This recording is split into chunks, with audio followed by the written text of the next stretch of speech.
तो पुण्यात्माओं, कबीर परमेश्वर के बिना इस जीव का मोक्ष नहीं हो सकता। कहते हैं गोरख से ज्ञानी घणे ये सुख दे जति जिहान, सीता सी बहु भारिया ये संत दूरी अस्थान। गुरु बिन काहु न पाया ज्ञाना, जो थोथा वो छड़े किसाना। गुरु बिन वेद पढ़े जो प्राणी, समझे न सार रहे अज्ञानी। अब पूर्ण गुरु, अब सतगुरु क्यों कहना पड़ा? नहीं तो गुरु ही काफी होता है। सतगुरु इसलिए कहना पड़ा परमात्मा ने क्योंकि यहां झूठे गुरुओं की कमी नहीं। काल तक की साधना बताने वाले गुरु बहुत हैं और काल से भी भ्रमित ज्ञान बताने वाले गुरु बहुत हैं, लेकिन सतगुरु इसलिए कहना पड़ा जो इन सब के ज्ञान को फेल करे और शास्त्र अनुकूल साधना पर दृढ़ करे, वो सतगुरु कहलाता है। जब ये प्राणी प्रेरित होकर के परमात्मा प्राप्ति के लिए चल पड़ता है, इसको जैसा भी कोई संत मिल जाता है, स्वयं ज्ञान ना होने से ये उसी प्रकार साधना पर दृढ़ हो जाता है। एक सोभरी नामक ऋषि थे, सोभरी, और वो परमात्मा की तरफ में संत के पास गए। उस संत ने जैसी उसको तपस्या साधना बताई, वो दृढ़ होकर लग गए। उन्होंने कहते हैं कि जल में खड़ा होकर के तपस्या की। बाल ब्रह्मचारी था, शादी भी नहीं कराई थी, और एक दरिया में जाकर के वहां तपस्या की बहुत दिनों तक, 10-12 वर्ष तक। वो वहां फिर क्या देखने लगा, कुछ दिन के बाद एक मगरमच्छ था और उस मगरमच्छ की काफी संतान थी। तो वो मगरमच्छ के पोते पोती, दोते दोती, वो उस मगरमच्छ के आसपास प्यार से घूमती थी और अपनी दूम से उस मगरमच्छ को प्यार देती थी, लाड करते थे। जैसे पोते पोती को दादा दादी की छाती पर लौट जा, कदे उसकी कंधे पर बैठ जा, बैठे गए, तो इस तरह वो प्यार देती थी और वो मगरमच्छ उनसे बड़ा प्रसन्न रहता था, खुशी मनाता था।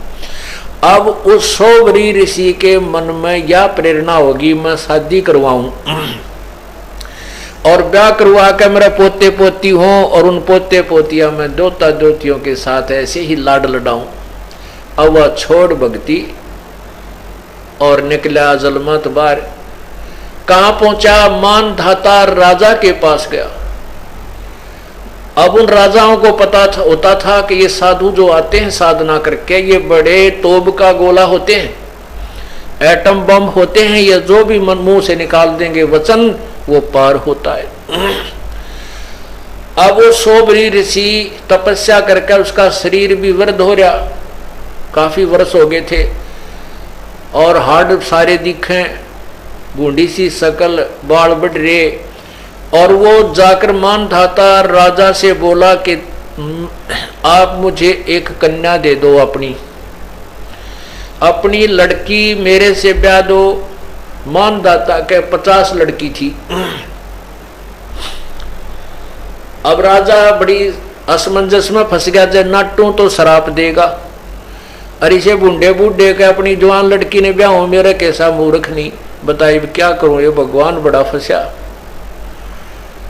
तो उसने सोच समझ के एक उत्तर दिया कि ऋषि जी, हमारा एक नियम है और ये विधान भी बताता है कि मैं अपनी तरफ से किसी लड़की को विवश नहीं कर सकता किसी के साथ शादी करने के लिए।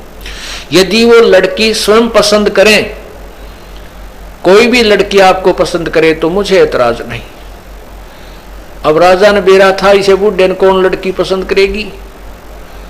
तो ऋषि बोला जी मुझे मंजूर है, मुझे मंजूर है, अगर ये आपकी कन्या मुझे पसंद करे तो मेरे से शादी कर लेगी। तो राजा बड़ा प्रसन्न हुआ, भाई ठीक है, कटा टंटा, लड़की कोई पसंद करेगी नहीं और यह बला टल जाएगी। उसने, क्योंकि उन लड़कियों को एक बड़े महल में रहती थी, वहां पर एक नपुंसक व्यक्ति जो हिजड़ा बोलते हैं, उनको ड्यूटी पर उनके गेट कीपर रखा जाता था। तो उसने उस नौकर को बुलाया राजा ने और कहा कि ऋषि जी को लड़कियों के महल में ले जाओ और ये जो भी लड़की इनको पसंद करेगी इसके साथ उसकी शादी कर दी जाएगी। अब उस ऋषि जी ने अपनी सिद्धि साधना और सारे जीवन की कमाई इसको कहां बर्बाद करना शुरू किया, अपना सुंदर शरीर बना लिया नौजवान लड़के का। और जो ही उन लड़कियों के महल में प्रवेश किया और उस नपुंसक ने सारी कहानी बताई कि राजा का आदेश है, जो इसको पसंद करेगी उसके साथ शादी कर दी जाएगी। उन 50 की 50 लड़कियों ने उस ऋषि को पसंद कर लिया। अब राजा फंस गया अपने वचन में। सारी कहानी आकर बता दी गई कि आपकी 50 की 50 लड़कियों ने मुझे पसंद कर लिया है। इसकी गवाही सब लड़कियों ने भी दे दी कि हम इसे पसंद करती, क्योंकि सुंदर शरीर बना लिया उस ऋषि ने। अब राजा ने वो फिर साथ भेज दी लड़की, लेकिन आत्मा बहुत रो रही थी कि इस कंगाल के साथ ये के खावेंगी मेरी बेटी, कहाँ रहेंगी, कैसे दुख उठाएंगी, जंगल में रहना पड़ेगा। पर चलो इनका भाग था, मैं क्या करूं। अब उस ऋषि ने अपनी कमाई थे, देख काल का जाल है भगवान, उसने क्या किया, वहां जाकर के विश्वामित्र को आदेश दिया कि इन 50 महल बना दे। अब विश्वामित्र जी ने 50 मकान न्यारे न्यारे बना दिए और प्रत्येक में बहुत अच्छे खान पान, सुंदर आहार, फल वगैरह वो वृक्ष लगा दिए। एक दिन मानधाता राजा के मन में ये बात आई कि अभी अपनी कन्याओं को देख करता हूं वो दुखी हैं या सुखी हैं। वो जब वहां पहुंचा अपने उस ऋषि के डेरे में, देखा वहां तो पूरी 50 मकान बने हुए हैं, बड़े सुंदर सुंदर, एक कॉलोनी सी बसी हुई है। वो पहली लड़की के मकान में जब गए तो मानधाता राजा ने पूछा, बेटी तुम कुशल तो हो? कि पिताजी वैसे तो हम कुशल हैं, कोई कमी नहीं, लेकिन माता पिता की याद तो आती ही रहती है और बाकी हमें कोई कष्ट नहीं।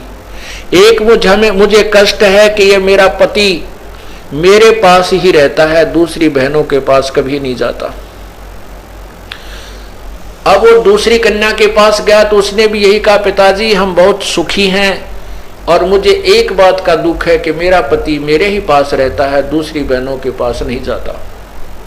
ऐसे 50 के महल में जाकर उसने देखा कि 50 की 50, क्योंकि एक सिद्धि वो चोले धारे, एक सिद्धि नीतत विचार है, ये सर्व अपनी ही कमाई से ये ड्रामेबाजी करवा देता है काल।